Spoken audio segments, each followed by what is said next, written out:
हेर्नुहोस् त हरिउन नगरपालिकाको 2 नम्बर वडा सुरे माने गुम्बाबाट आधी घण्टा हिँडेपछि पुगिने नेचुरल स्विमिङ पुलहरू हरियो आफै भएका छन्। कृत्रिम होटलहरूले राख्ने स्विमिङ पुलमा त केमिकल हालेर हरियो बनाइन्छ, तर यहाँ आफै हरियो ठुला ठुला दहहरू छन्।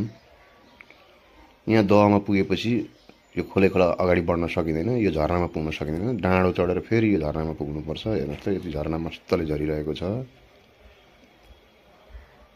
कलाकृतिहरू बनेका छन्, आकृतिहरू बनेका छन् पानीले। हेर्नुहोस् कति मस्तको प्राकृतिक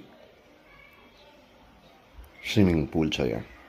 यदि स्थानीय प्रदेश सङ्घीय सरकारले यो लगानी गरेर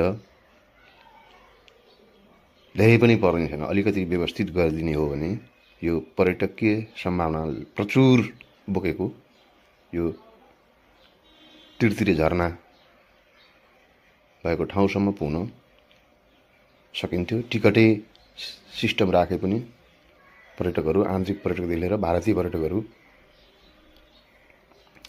आउने सम्भावना छ। सरकारवाला निकायहरूले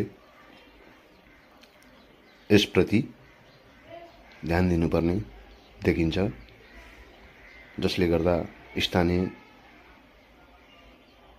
रोजगारीदेखि आम्दानी सम्ममा फाइदा पुग्ने, टेवा पुग्ने देखिन्छ।